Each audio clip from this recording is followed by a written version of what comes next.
Thank you to Skillshare for sponsoring today's video.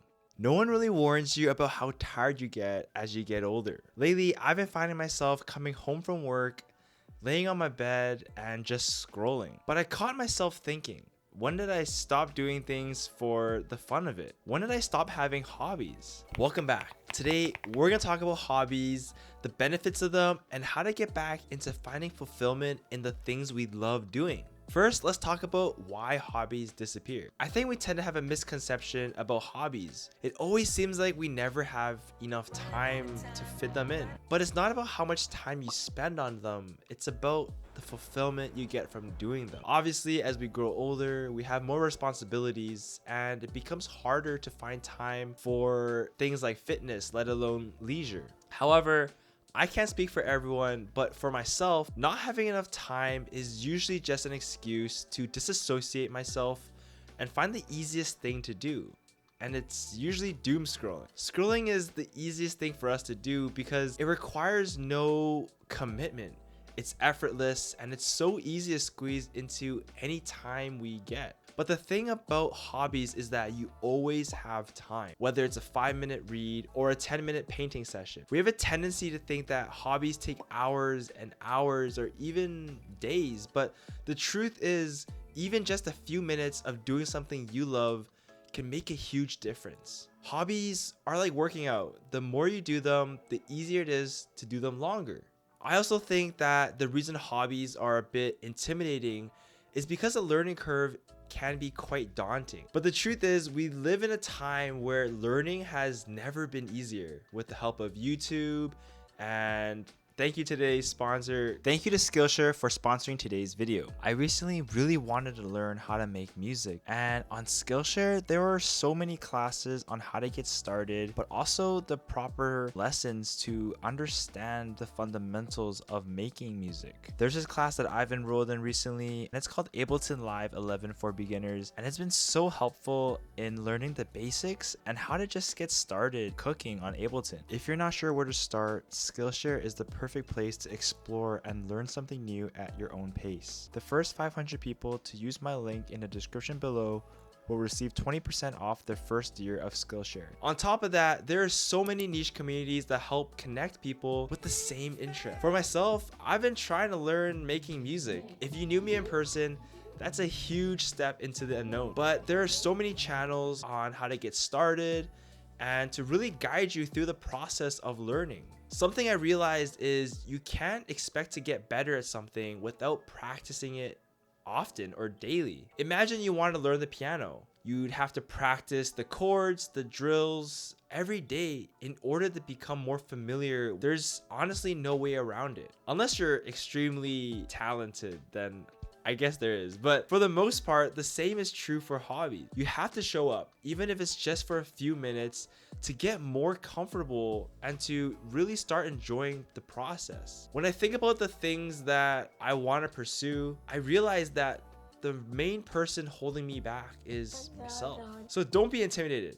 I'm cheering you on. Go out there and try the things you've always wanted to. Why hobbies are actually important. In a study published earlier this month, it was found that engaging in a hobby offers a break from daily stressors and fosters a sense of purpose and fulfillment, ultimately enhancing the quality of life. It also mentioned that they bring passion, enjoyment, creativity, satisfaction, and interest into our lives. They create opportunities for me that I honestly would have never imagined, like YouTube. I've always been fascinated with cars, especially the 80s to 90s era.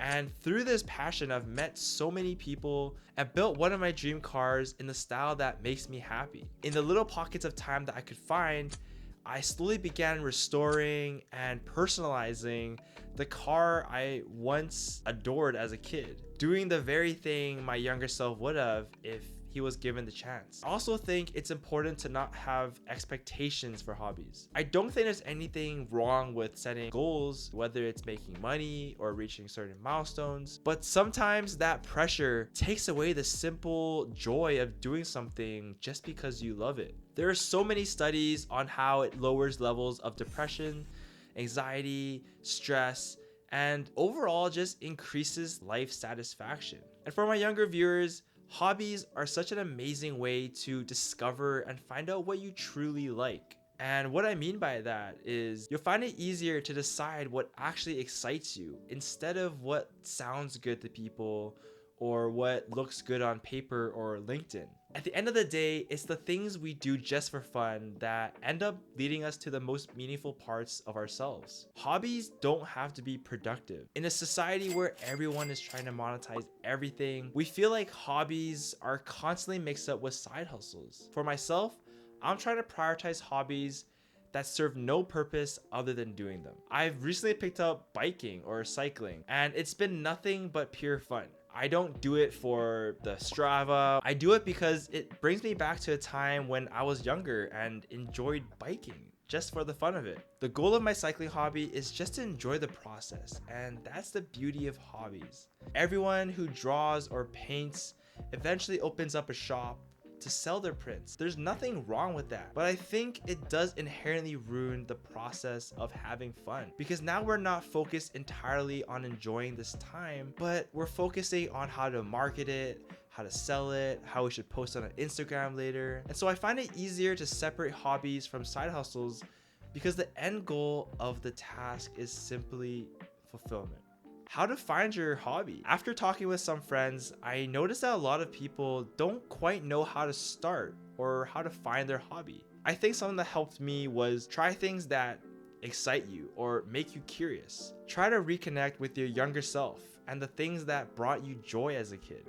Looking back, I loved biking with my friends, by myself, and I was able to reconnect that joy of just going for a bike ride. It's important to try and try and try. It's like Tyler the Creator said in his most recent video with Instagram. But you need that. You need that inner child to keep you going, because it works in both ways, physically and the creative standpoint, when you're just like, ooh, what's that? And like that curiosity, both will keep you lit. And I completely agree with that.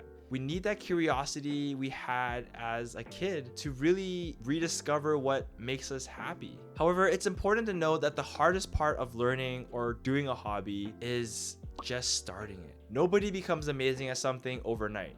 And the important thing is, you don't need to be amazing at your hobby. The point isn't to be perfect, it's to have fun. And it's never too late either. Don't ever be intimidated by starting something just because you feel like it's too late. It's never too late. And I love this parable that says, the best time to plant a tree was 20 years ago. The next best time is now. The important thing is to be curious and intrigued, because through these moments are where you'll truly find what you're interested in. I know it's intimidating to try new things, but truly go for it. I'm rooting for you. It doesn't have to be long. As long as you spend a little time doing something you like, you'll enjoy it.